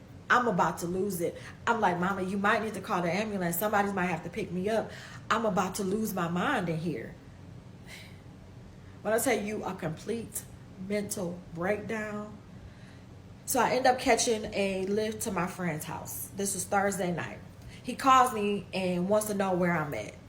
I'm like, it doesn't matter where I'm at. I know exactly where you are. I already know where you at. Of course you know where I'm at. You got cameras and you can hear things in the house. So I'm like, okay. I go to my friend's house. I fall asleep. The next day, I wake up. I got a secret birdie told me that he was on the highway. Friday morning. He's on the highway. I call my lift. I get in the house. And I pull my boxes out and I start packing up everything in the house, packing up the kitchen, packing up clothes, looking in my mind, what furniture I'm going to take out of this house, because I knew if I left that house, I wasn't getting a thing. He already told me he wasn't letting me take anything out that house. I even know from his first marriage, he called the police and they escorted her off the property. I don't know what part of it's true, but I knew that he wasn't going to let me get out of this house with anything. So I'm like, you know what? I'm about to take my half. I paid for all of this stuff, but since Georgia is a marital property state and I got to give him half, oh, you're going to get half. But you're going to get half of the BS. So I took a table. I left him a table. I took the sectional. I split it in half. I took the long part of the sectional. I gave him the short part of the sectional. We had 6 TVs in the house, and one was the 75-inch TV my mama bought me for Christmas. Pull it down. Took that, took the big TV upstairs, took the TV out of my office. I left him a small TV in the bathroom, and his son's TV, and a TV in the bedroom. I had this big, beautiful bedroom set my parents bought me for... Well, I bought part of it and they helped me with part of it. It was too big, king size bed. Okay, we're going to leave that. But if we got 6 beds in the house, what was it? 1, 2, 3.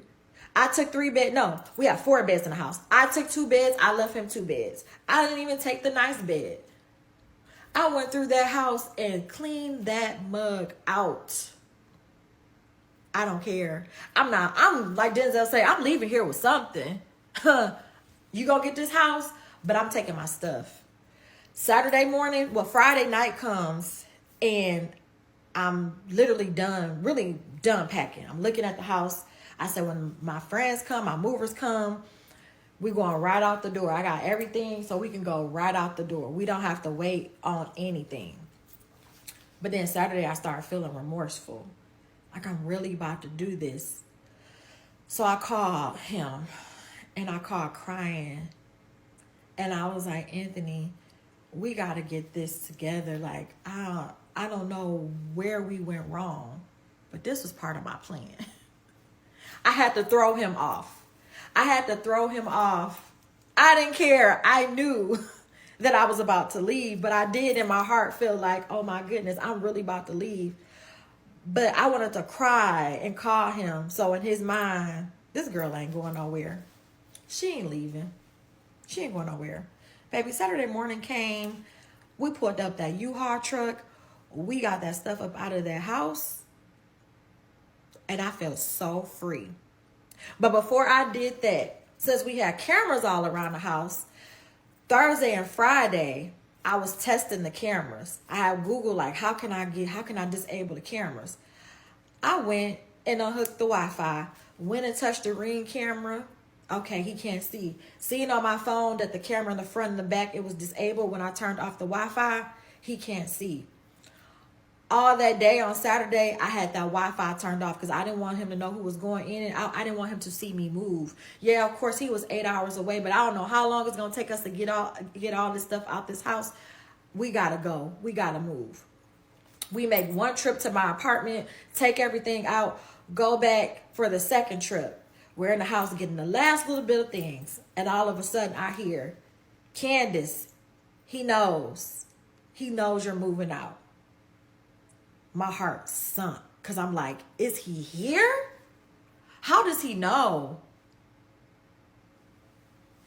It's always a nosy ass neighbor. Mind your business. All of a sudden, I hear my son say, man, you need to get out this yard.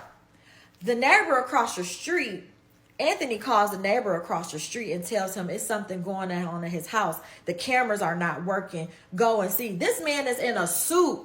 He has been at an event. He leaves his event and he comes over to our yard and says, I know Anthony, but I don't know none of y'all. Sir, you know me, because every time I come outside, I'm stretching or walking. You go outside and you're staring at me.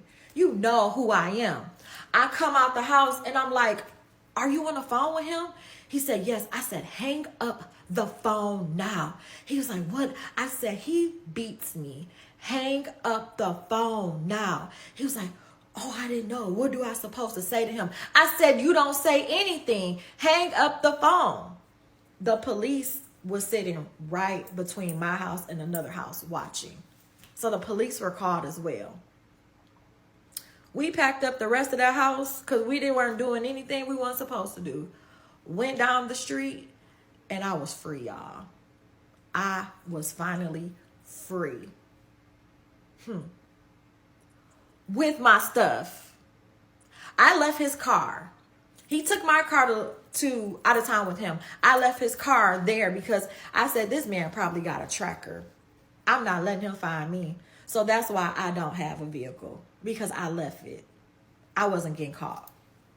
He caught me on that Friday. Well, I caught him on that Friday because I needed to let him think that I was hurt. Now, was I hurt? Oh, definitely. But it was all part of my plan to give him a call because I want to throw you off and not make you think that I'm actually packing up this stuff and leaving. So I gave him a call and I was crying and I'm like, I'm so hurt. I can't believe you did these things to me. Like, I was so good to you. I know I wasn't a perfect wife, but I was a good wife to you. I had your back. I loved you. I was there for you. I can't believe you treated me like this. And he was like, baby, I'm sorry. I don't know what happened. We're going to sit down. I'm going to get some help. Things are going to be different when I come back. I'm going to get some help.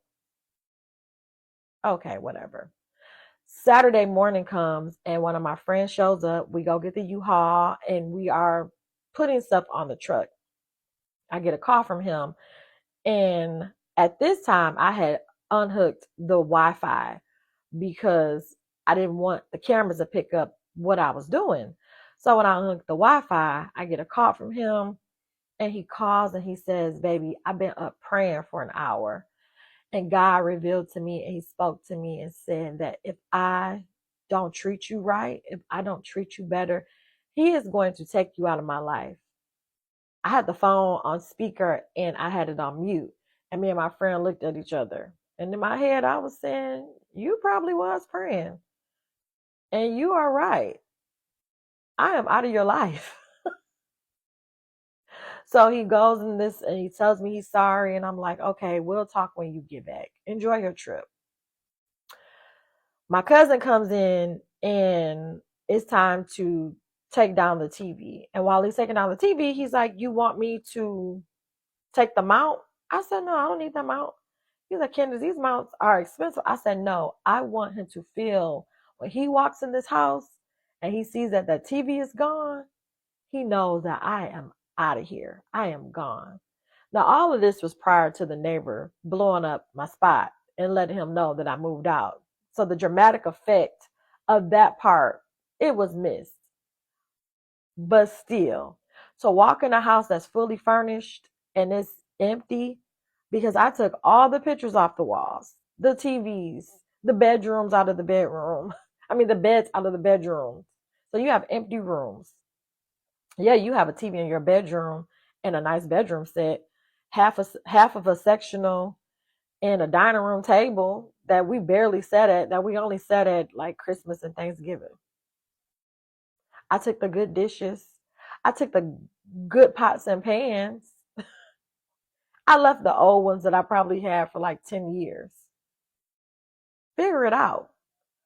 I took groceries, stuff out the pantry. If I got to start over, you starting over too. I'm not going to be the only person that's starting over.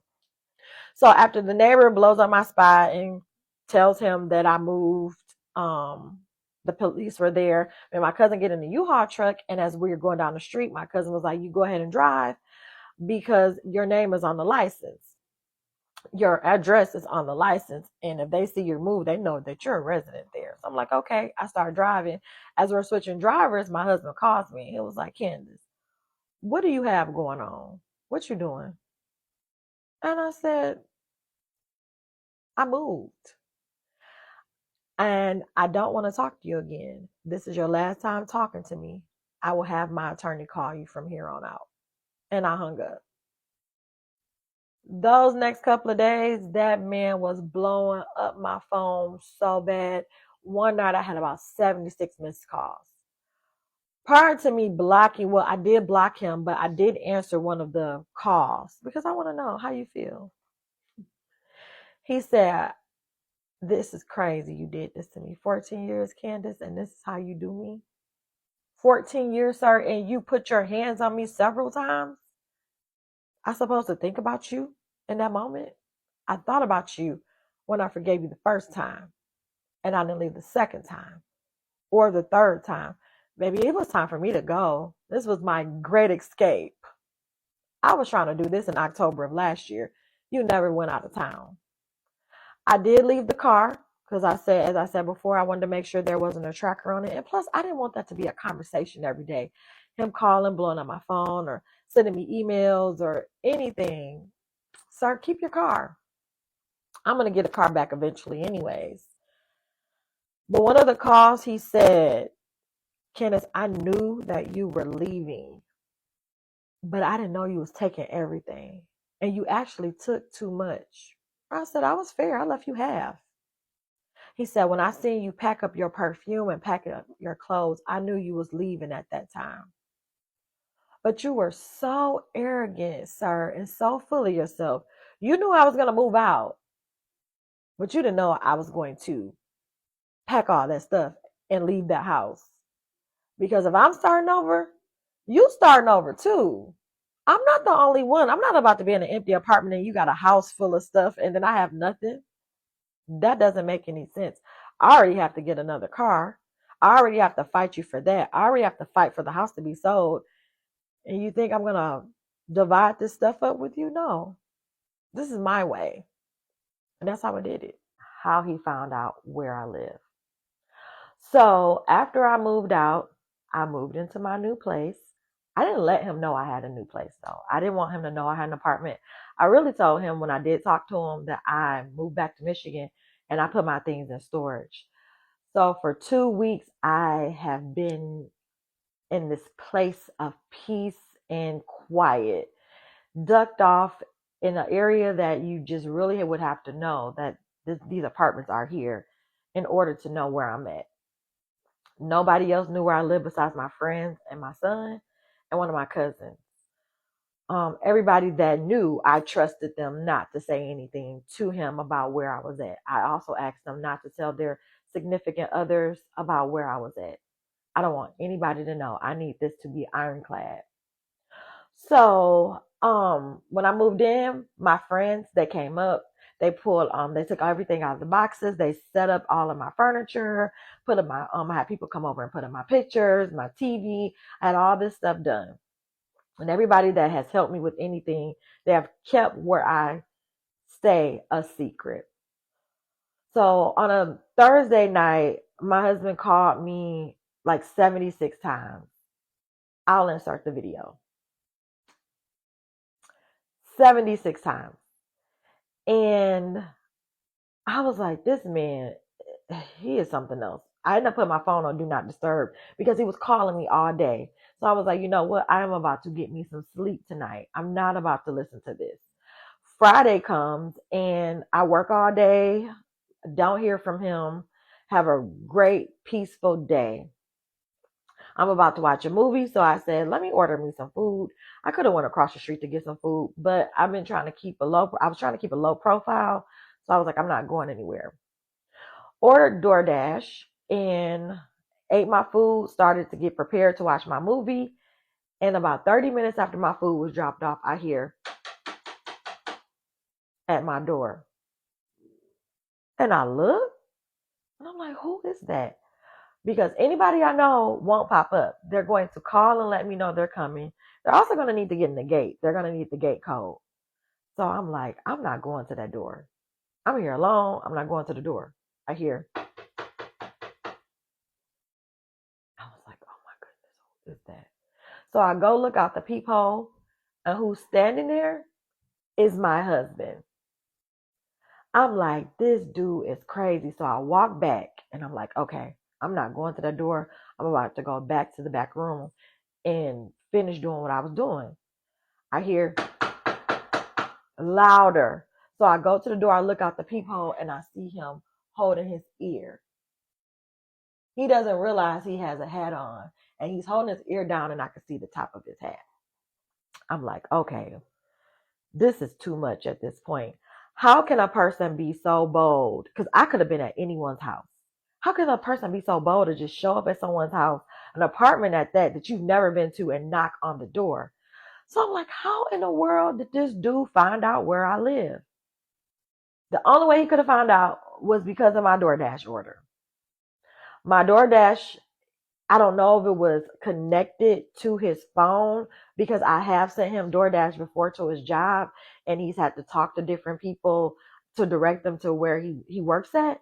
That is the only way that I could put it together that this man knows where I live. So I'm looking out the window, I'm looking out the peephole, and I'm just seeing him walk back and forth, going up and down the steps, going different places around my building. So I was like, you know what? I'm about to call the police. I end up calling the police, and one of them come to the door, and I'm like, can you come in? And he was like, well, let me go get my partner. They come in, and I'm like, I moved out of my home 2 weeks ago because I was being abused by my husband. I pulled out my phone and I showed him the photos, and he's looking at the photos like, wow. And he said, well, did you put a protection order on him? I said, no, I haven't. I left 2 weeks ago. I was supposed to put a protection order on, but I have been trying to keep a low profile. So he basically told me, if you need to defend yourself, if he comes inside of this apartment and you need to defend yourself, you defend yourself however you see fit. If you need us to walk you to your car or walk you to your apartment, give us a call. Don't ever hesitate to give us a call. So I explained to him, well, I called the police in the city that I was living in, and it was total opposite. They were making it like I was the aggressor. They went in the house, they talked to him. He came out and basically made it seem like I did something wrong, sticking his tongue out at me, wouldn't give me my car, all of these things. So I'm like, I don't know who's on my side. I was afraid to call before, but I have to call now. They reassured me, give us a call. He gave me the information of how to send a protection order. My phone starts ringing again. I end up answering it after the police left. I heard a man in your house. Who in your apartment? I said, this is not my apartment. Yes, it is. I'm not crazy. That's your apartment. And I heard a man in your apartment. I said, I don't care what you heard in this apartment. You may have heard a man in this apartment, but this is not my apartment. And he said, well, I'm not out there, but I sent my boy over there to check. And he said, you called the police on me? I said, you don't even have anybody that likes you enough that would do something like that for you. Who would come over here and check? Did you pay somebody to do it? Where you get the money for that at? Like, who is your boy? It wasn't his boy. It was him. My car that I drive was seen out here. You came out here. That's the bottom line. So I'm like, this is crazy. I get up the next day. I go and put a protection order, a temporary protection order. I then went to a friend's house so I can get to Michigan. I bought me a plane ticket to Michigan. I'm like, I'm about to let the dust settle. I need to be away from here for a while. So that's what I did. I stayed at my friend's house for the weekend, and then I left and went to Michigan. I put the protection order in, but I had a court date. They attempted to serve him. I talked to him on and off while I was in Michigan to see if he got served. He finally called and said, Candace, you really got me served? You really put a protection order? You really think I will hurt you? Candace, I made a mistake. I was drunk. You don't keep making the same mistake. If you're going to drink, you made a choice to drink. If that was the reason why you did what you did to me. You had a choice when you pulled up to wherever you were at and you put the alcohol to your mouth and let it get in your system. You made that choice. That was not a mistake. Yeah, you made a mistake putting your hands on me because I'll never be with you again. But no, I'm not going for it. Put the temporary protection order in. We did a Zoom court. He wasn't actually served. He talked to the sheriff on the Ring camera. They weren't able to serve him. So the judge gave me an additional 10 days and I had to be back. I'm like, I'm not coming back from Michigan. It's not my time to come back yet. So I end up staying there and the next judge would not provide me a Zoom meeting. So I would have had to come. So long story short, he has not been back. If he does come back, I'm no longer living alone. My son moved in with me. So I'm not at my place alone. I'm never alone. There's something and someone always with me.